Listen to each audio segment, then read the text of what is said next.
মুখে না এরকম বিশ্বাস বিশ্বাস লাগছে। হ্যালো, দেখি কতদিন এসব চালাচ্ছি সত্যি।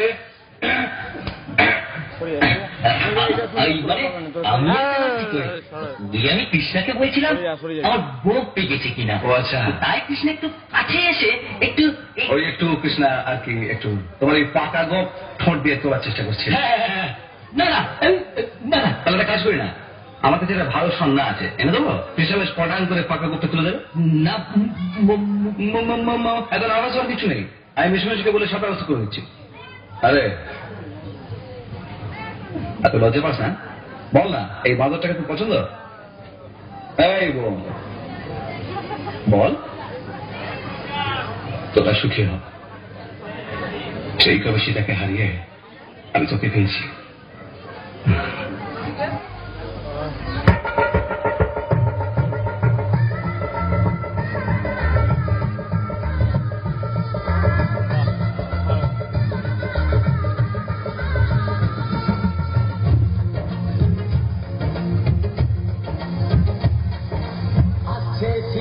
রামচন্দ্র বাজবে রে সানাই, আসছে সীতার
বলি কি হইল কি? হ্যাঁ, বাকি 10,000 টাকা।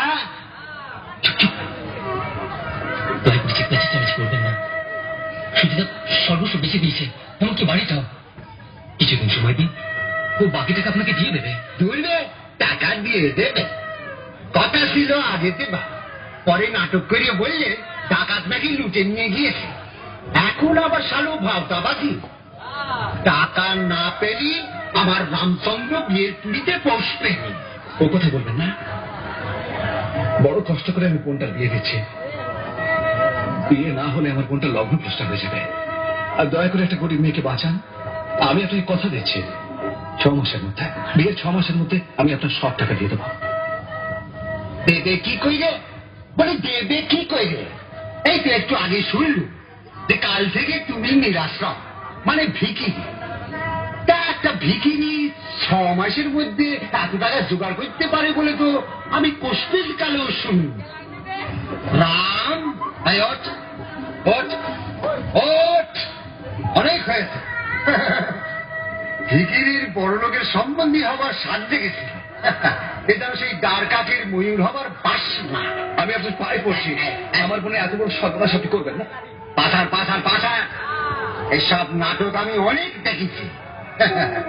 এই যে আমার 3 কেস। বিশ্বাস করুন, এটা নাটক নয়। দয়া করুন আপনি, লগ্ন প্রস্তাব হলে যে আমার বোনের আর বিয়ে হবে না। আরে বিয়ে দেবার দরকারটা কি? হ্যাঁ, বিয়ে দেবার দরকারটা কি? বোনকে টেনে নিয়ে গিয়ে নাইনে দাঁড় করিয়ে দিন। হ্যাঁ, তোর শীতে বোন তোর জন্য অনেক টাকা কাইমে নিয়ে আসবে। আমার বোনকে নিয়ে আমি লাইনে শুনলে ওকে বললো, শুনলে কত বড় ঝান্না আমার গায়ে হাত দিয়েছে, কত বড় ঝান্না। আমি জানতুম এটা দিতে ছোট লোক ইঁদুরের ঘর। হ্যাঁ, এটাই তোদের আসল শেয়ার। ডাক্তার বড় বাসান বেঁচে গিয়েছে। আর একটু হলেই আমার রামচন্দ্রের হাতে ওই রাবণের উচ্ছিষ্ট সেতারে তুলে দেখছিলাম। চলে আয়,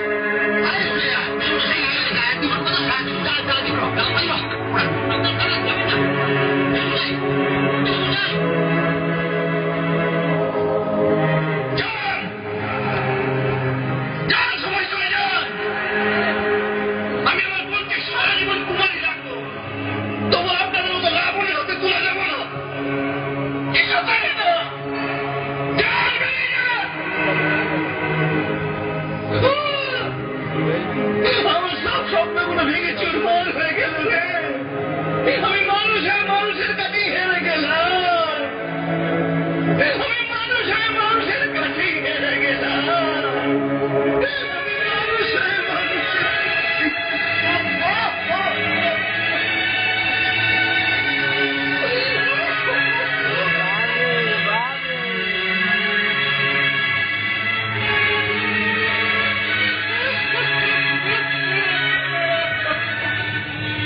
আমার বিয়ের জন্য তুই সবকিছু বিক্রি করে দিয়েছিস দাদা?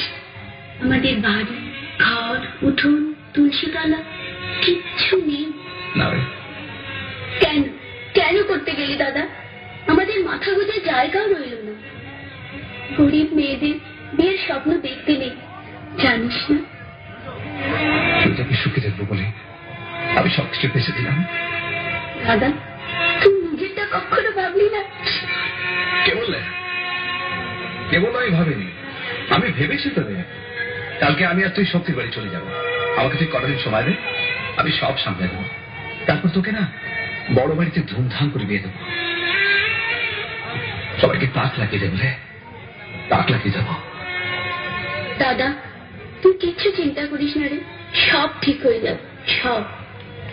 আজ রাতটা তুই একটু নিজেকে সামলে নি, দেখবি কাল নতুন সূর্য উঠবে, সব অন্ধকার কেটে যাবে। আমাদের কিছুই হারায়নি রে দাদা, কিছু হারায়নি। দাদা, আমি তোকে বড় ভালোবাসি রে, ভীষণ ভালোবাসি।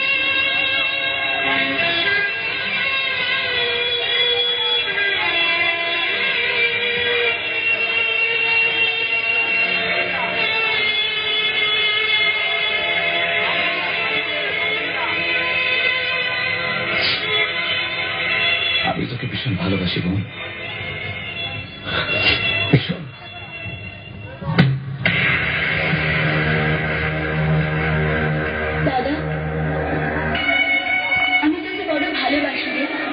ভীষণ ভালোবাসি।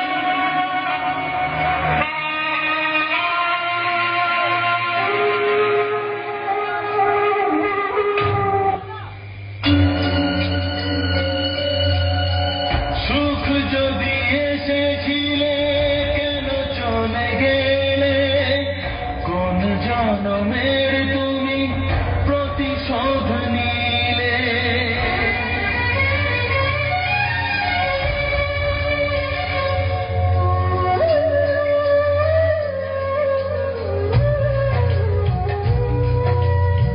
সুখ যদি এসেছিলে কেন চলে গেলে, কোন জনমের তুমি প্রতিশোধ নিলে। ভেঙে গেল ঘর, হলাম যা যাওয়ার, আমার ভেঙে গেল ঘর, হলাম যা যাওয়ার। কত আশা ছিল এই জীবনে, হায় কি পেলাম আজ প্রতিদানে। সুখ যদি এসেছিলে কেন চলে গেলে, কোন জনমের তুমি প্রতিশোধ নিলে।